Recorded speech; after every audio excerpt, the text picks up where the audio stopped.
యేసుక్రీస్తు పరిశుద్ధ నామంలో మీకు శుభములు తెలియజేయుచున్నాను.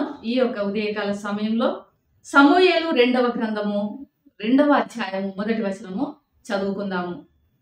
ఇది జరిగిన తర్వాత యూదా పట్టణములలోనికి నేను పోదునా అని దావీదు యెహోవా యొద్ద విచారణ చేయగా పోవచ్చునని యెహోవా అతనికి సెలవిచ్చెను. నేను పోవలసిన స్థలం మీదని దావీదు మనవి చేయగా హెబ్రోనుకు పొమ్మని ఆయన సెలవిచ్చెను. ఇక్కడ ఇది జరిగిన తర్వాత అనేటువంటి మాటలు మనం చూస్తున్నాము. ఏది జరిగిన తర్వాత అని సందర్భం మనం గమనించినట్లయితే ఇశ్రాయేలీలకు ఫిలిస్తీన్లకు యుద్ధం జరిగింది. ఆ యుద్ధంలో ఇశ్రాయేలీల మొదటి రాజైన సౌలు ఓడిపోయినాడు మరియు ఆయన మరణించినాడు. ఇప్పుడు ఇశ్రాయేలీలకు రాజు లేడు. ఇశ్రాయేలీల రాజ్య సింహాసనము ఖాళీగా ఉంది.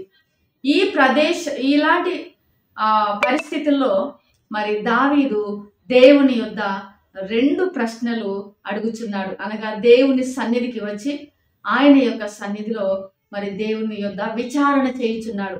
చేయుచున్న విచారణలో 2 ప్రశ్నలు ప్రత్యేకంగా మనము గమనించగలము. మొదటిది, యూదా పట్టణంలోనికి నేను పోదునా అని అడుగుతున్నాడు.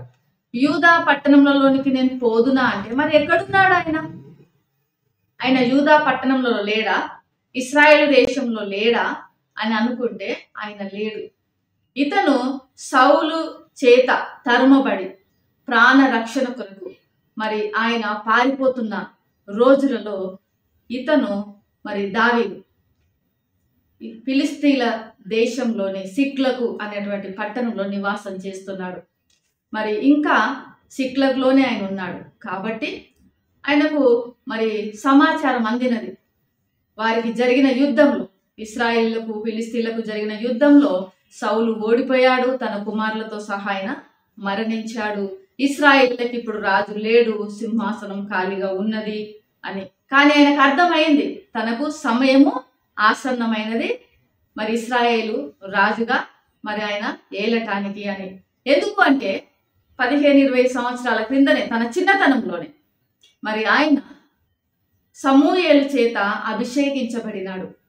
కానీ వెంటనే ఆయన మరి పూనుకోలేదు రాజుగా అవటానికి, వెంటనే తొందరపడలేదు. మరి దేవుడు ఆయనను సిద్ధపరిచాడు, దేవుడు ఆయనను మరి శిక్షణనిచ్చాడు, ఆయనను తర్ఫీదు చేశాడు. తన యొక్క మరి క్లిష్ట పరిస్థితులలో కూడా దేవుడు తనను వదలలేదు. ఇప్పుడు దావీదుకు తెలుసు ఇంకా నెక్స్ట్ తనే రాజు అని.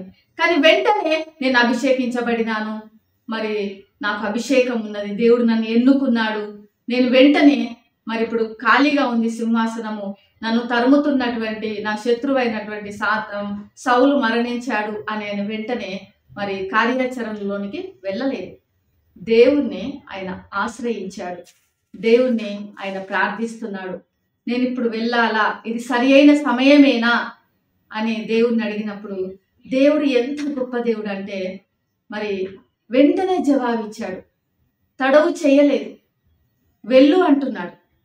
మనవి చేయగా అతనికి పోవచ్చునని యెహోవా అతనికి సెలవిచ్చాడు. మరలా దావీదుకు ఇంకొక ప్రశ్న ఎదురైంది. మరి ఎక్కడికి వెళ్ళాలి? యూదా పట్టణంలో అనేకమైన పట్టణాలు ఉన్నాయి, ఏ స్థలానికి వెళ్ళాలి అని దేవుణ్ణి మరలా చాలా క్లియర్గా ఆయన అడిగినప్పుడు దేవుడు వెంటనే విసుక్కోలేదు. ఏదో పట్టణానికి వెళ్ళొచ్చు కదా, అర్థం చేసుకోవచ్చు కదా అని దేవుడు అడగలేదు, ఆ విధంగా చెప్పలేదు. వెంటనే దేవుడు ఎంతో మరి కరుణా స్వభావుడు కాబట్టి ఆయన ఎంతో క్లియర్ ఇన్స్ట్రక్షన్ ఇస్తున్నాడు, హెబ్రోనికే వెళ్ళు అని. అంటే చాలాసార్లు మరి దావీదు దేవుణ్ణి ఆశ్రయించిన సమయాలు మనం చూడగలము, సందర్భాలు చూడగలము.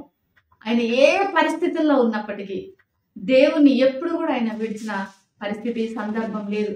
ప్రతిదీ దేవుని వద్ద విచారణ చేసిన సందర్భాలు మనం చూడగలము. అందుకే హృదయానుసారుడుగా ఆయన పిలువబడినాడు. యేసు ప్రభువుల వారు కూడా దేవుని యొక్క చిత్తమును ఆయన కనుగొన్నవాడుగా, దేవుని చిత్తానుసారంగా ఆయన జీవించిన వాడుగా మరి ఆయన ఈ భూమి మీద జీవించినప్పుడు మనము చూడగలము. ఎందుకంటే మరి గెత్సెమనే తోటలో ఆయన ప్రార్థిస్తున్నప్పుడు తండ్రి మరి నీ చిత్తమైతే మరి ఈ యొక్క పాత్రలోనిది మరి నేను త్రాగుతాను, లేదా నీ చిత్తమే జరిగించు, ఈ పాత్రలోని త్రాగుట నీ చిత్తమైతే నేను త్రాగుతాను అన్నాడు. అంటే దేవుని చిత్తాన్ని ఆయన కనిపెట్టిన వాడుగా మనం చూడగలము, దేవుని చిత్తాన్ని నెరవేర్చిన వాడుగా మనం చూస్తున్నాము. మరి మన జీవితాలలో కూడా చాలాసార్లు మనము కూడా దేవుని యొక్క మరి చిత్తాన్ని కనిపెట్టలేము. ఎందుకంటే మనకు తెలుసు కదా, మనము చేసిందే కదా, మనకు ఎక్స్పీరియన్స్ ఉన్నది కదా, మనం వెళ్ళిన ప్రదేశమే కదా, మనకు తెలిసిన పనే కదా, మనకెంతో మరి అన్నీ తెలిసిన విషయాలు కదా అని మనం అనుకుంటాము. కానీ మనం తీసుకునే ఏ నిర్ణయమైనా, మనం వెళ్ళే ఏ ప్రదేశమైనా, ఆ నిర్ణయం చిన్నదైనా పెద్దదైనా, ఆ ప్రదేశం పాతదైనా, మనకు తెలిసినదే అయినా మనము దేవుని యొద్ద విచారణ చేయాలి, దేవుని చిత్తాన్ని మనము కనుక్కోవాలి. సో దేవుని పైన మనము ఆధారపడాలి. ఇక్కడ దావీదు దేవుని యొక్క చిత్తాన్ని కనుగొంటున్నాడు, దేవుని ఆశ్రయించుతున్నాడు, దేవుని మీద ఆధారపడుతున్నాడు. మనం కూడా మన జీవితాలలో మనకు ఎంత ఎక్స్పీరియన్స్ ఉన్నా, మనకి ఎన్ని తలాంతులున్నా, మనకి ఎంతో తెలిసినా కూడా, మనకి ఎంత జ్ఞానం ఉన్నా, అయినప్పటికీ కూడా మనము కూడా దేవుణ్ణి ఆశ్రయించాలి. ఆయన చిత్తాన్ని మనం గ్రహించాలి, ఆయన నడిపింపు ప్రకారము మనం నడుచుకోవాలి. ఈ యొక్క మాటలు దేవుడు దీవించును గాక. ప్రేమ నమ్మకం కలిగిన పరలోకపు తండ్రి, పరిశుద్ధుడా నీకు వందనాలు చెల్లిస్తున్నాము. ఈ వీడియో వీక్షిస్తున్న బిడ్డలందరి కొరకు ప్రార్థిస్తున్నాను. వారు ఏ నిర్ణయాలు తీసుకుంటున్నారో, ఏ ప్రణాళికలు చేస్తున్నారో, వారి నిర్ణయాలలో, వారి ప్రణాళికలలో మీరుండండి. మీ చిత్తమును వారు గ్రహించి మీ చిత్తానుసారంగా వారు ముందుకు సాగుటకు, తద్వారా వారి పనులలో సఫలీకృతులవుటకు నీ సహాయం దయచేయమని యేసు నామములో ప్రార్థిస్తున్నాను తండ్రి. ఆమేన్. దేవుడు మిమ్మల్ని దీవించును గాక.